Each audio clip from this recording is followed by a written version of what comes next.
So not that long ago, I finished getting my warrior to level 60, meaning that I now have both a rogue and a warrior at level 60 on my journey to get every class to level 60 in the hardcore challenge.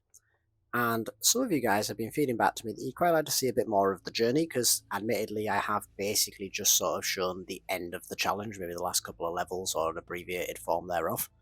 And I thought I'd take that to heart, so I thought that when we started our new journey today, we'd start from the beginning. And what a journey it's going to be, because you may have already seen on screen that we're starting a shaman, but this is not just going to be any hardcore journey with a shaman, oh no. This is going to be doing the Bloodthirsty Challenge, which I will throw up on the screen for you so you can see the details thereof. But basically, the Bloodthirsty Challenge is going to be doing the hardcore challenge without ever completing a quest, not one. And by extension, with doing this as a shaman, that also means that we're going to be doing this without totems. If you were unaware, all of your totems are an item that you hold in your bag that you unlock by completing a question. If I'm not able to do quests, I'm not able to get the totems. So this is actually going to be a Bloodthirsty and Totemic Misery challenge, the Totemic Misery being a separate achievement. Now, the reason I bring that up is because, a bit of a spoiler alert for what occurred here, it's a boring challenge. This is a grind fest. Now, I do expect it's going to get better as I proceed through the levels, but I am concerned not for my capacity to do the challenge, as it's well established at this point. I actually really enjoy a good grind, but I am concerned about how interesting it's going to be for you guys to watch. Now, we are allowed to do dungeons while doing this challenge, although of course not the dungeon quests, and that is definitely going to make it more interesting once we get to that point. But for this video, and possibly the next couple of episodes afterwards, we are probably going to be before we get to doing the dungeons. We are also, of course, not going to be doing any quests, which means that you're basically going to see me running around Durotar killing mobs. Now, I will be giving breakdowns on what mobs I'm killing and why, what we're hoping for, and all the rest of it.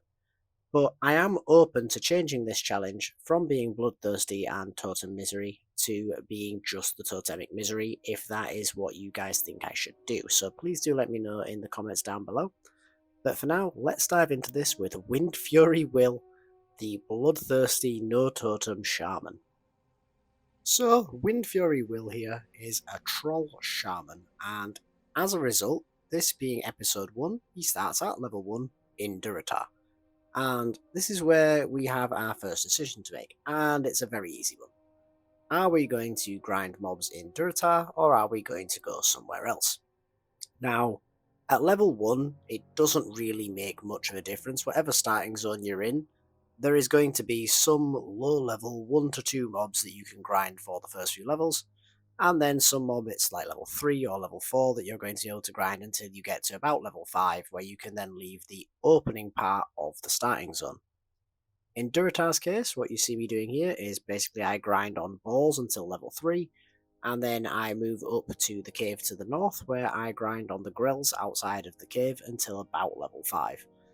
Now, I do get bored while I'm doing this, and this is by no means going to be an efficient way of leveling, so as a result, I am allowing myself basically to watch Netflix on a second monitor while just absent-mindedly grinding these mobs. So you'll notice at times I do things that are inefficient. I made poor use of my Hearthstone, and I do find myself killing some boars that are level 1 when I'm already level 4, which is not very efficient for getting experience, but it is efficient for being able to do this challenge without losing your mind.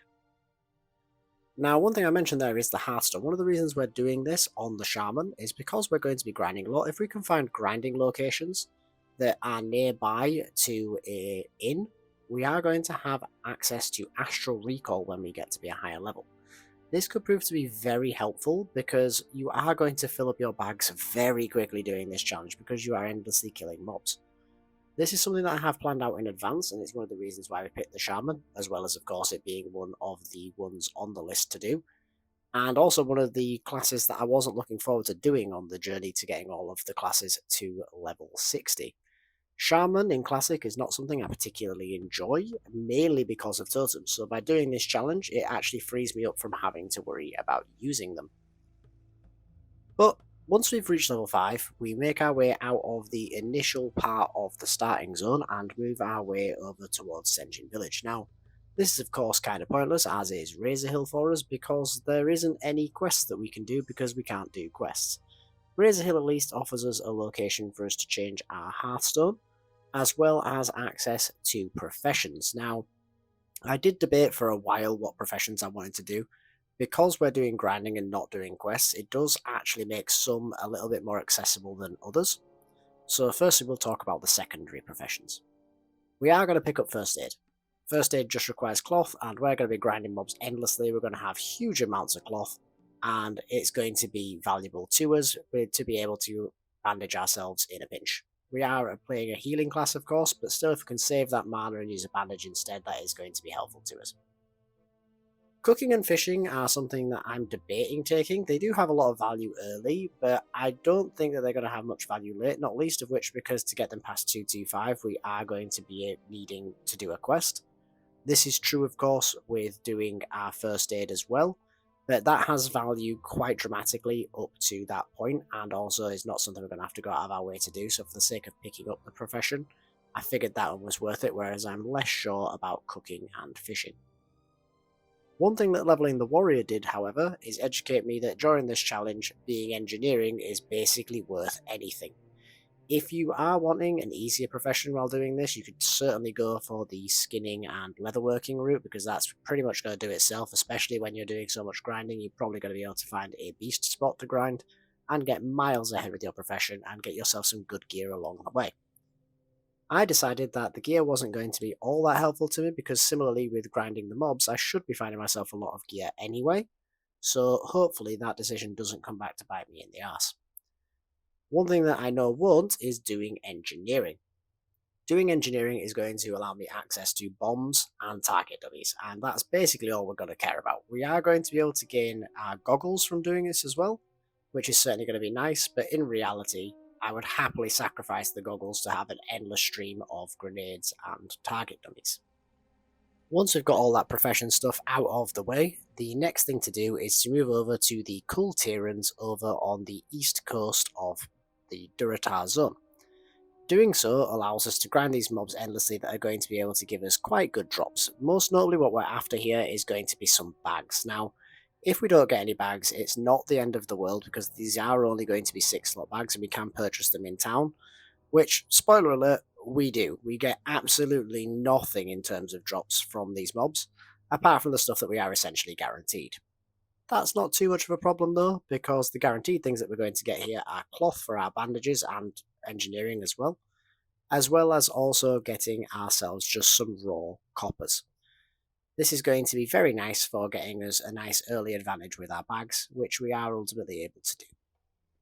We did, of course, as well pick up mining to go with our engineering, and around the outskirts of the location where you find the Kultirans is an awful lot of spawn points for mining nodes, and we were able to get our mining up to around the 40 skill point mark as well, and gather up quite a lot of copper so that we can make some progress with engineering at some point.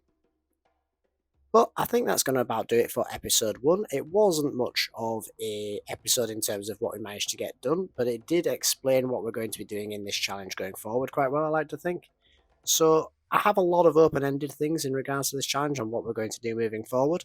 Do you think I should get cooking and fishing? Do you think that I should change professions from engineering? And ultimately, do you think I should drop doing Bloodthirsty and simply do this as Totemic Misery? If you have an opinion on any of these things, or if you're interested in this series at all, then do let me know down below. And as always, I hope to see you in the next one. Laters.